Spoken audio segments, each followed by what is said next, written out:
Welcome to this episode of Movement Maker TV. I'm Terri Williams, and today we're going to talk to a leader that is known for turning moments into movements. Now, while Movement Maker TV focuses on every type of political ideology, today we're talking to a Democratic strategist who is brilliant, Miss Lauren Harper. Welcome, Lauren. Thanks, Terri. Always good to see you.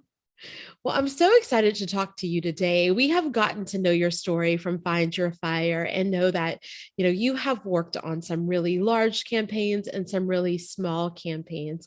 And before I get to asking you an update about which campaigns you're working on, I want to talk to you about how your work has changed over the pandemic and even over the summer. Yeah, so COVID was obviously not an ideal time to be doing much of anything except for getting people knowledgeable about next steps in our public health nightmare that we had last year.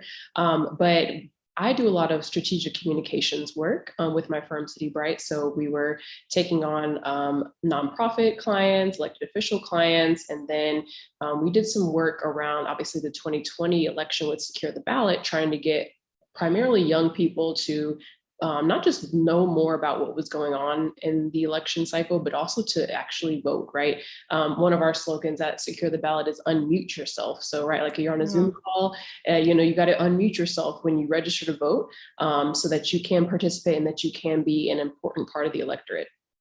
That is so important. So many people, this is kind of crazy, but I was part of a meeting where someone just disclosed that they chose not to vote last time. And I think so many people do that because it's in protest, right? Like protests start this beautiful journey for a lot of us by way of beginning movements, but so many people choose not to vote out of protest because they don't like either candidate, but instead they are muting themselves. They're not letting their voice be heard.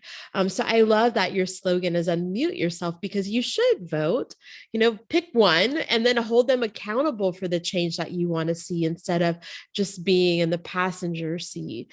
We can all have an opportunity to unmute ourselves and be in that driver's seat. Absolutely.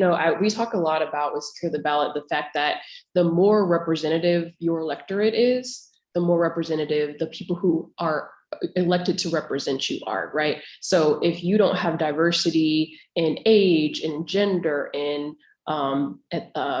thought for that matter in your electorate, you're not going to get that type of diversity in your elected officials, right? If the same people come out to vote every time, you're going to get the same people elected. And so particularly with young people, like I said, with Secure the Ballot, we do primarily target Gen Z and millennial voters. And so we want to make sure that they understand the significance of their vote, of their voice, and of their influence in electoral politics.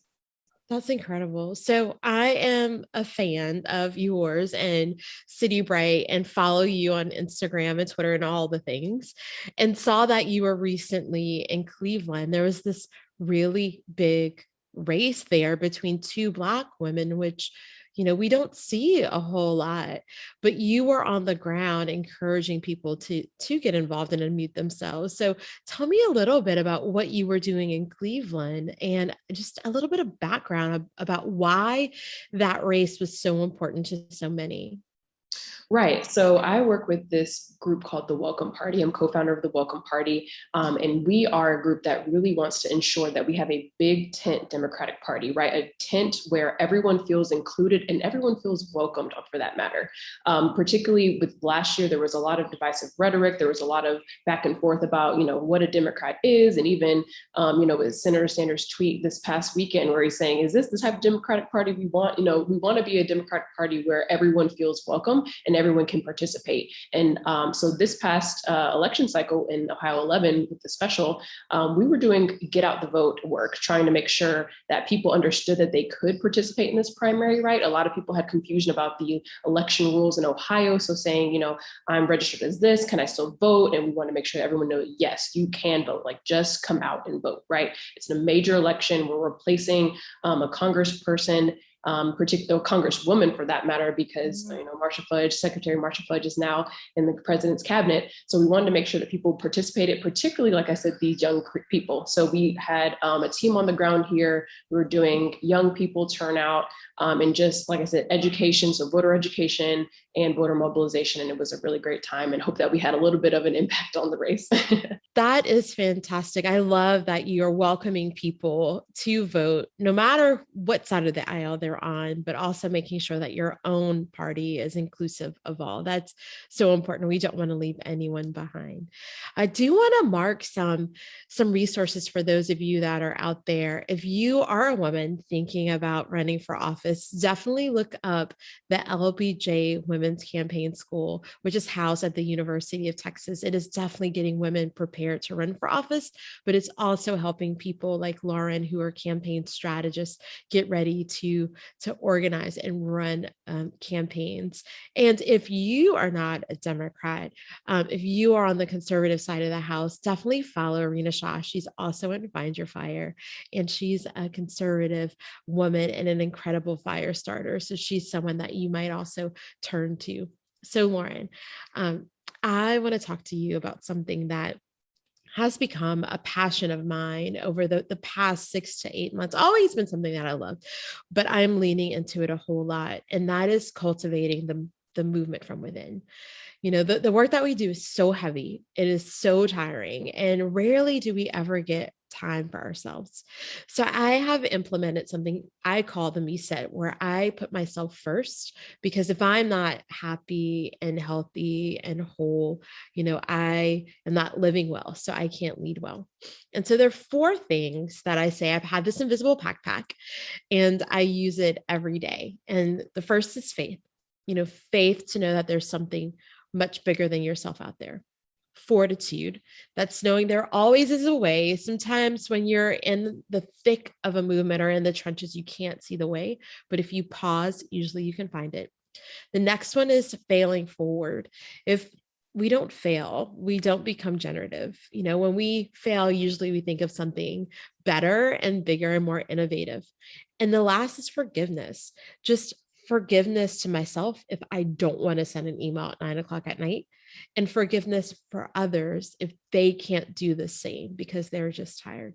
So I want you to pick one of those 4: faith, fortitude, failing forward, or forgiveness, and tell us a story about one of those and how it's impacted you to cultivate the movement from within. Absolutely. Well, that one's kind of It's easy like a for whole me. word. I know. That one's kind of easy for me, largely because faith means everything to me, right? My relationship with Christ, the Holy Spirit, I'm very led by what he says versus what I want to do all the time, which is very helpful in some capacities, because we're like out here, like, I don't know what's going on. God, give me some signs, give me some direction. And so I would just say faith. I think in all of the work that I do, I try to make sure that it is, respectable work, moral work, right? It's not something that I would, regret telling my children about one day. And so when it comes to faith, particularly, I'm actually an ordained minister. I think you knew this, Terri. So it's very cool when I get to not necessarily bring faith into politics, but to live from a place where I can be my authentic self in my faith in this space of politics. Right? I believe the Lord sends out His children to do lots of different things in lots of different arenas, and so I'm grateful to be able to walk out His calling on my life and help people along the way in it.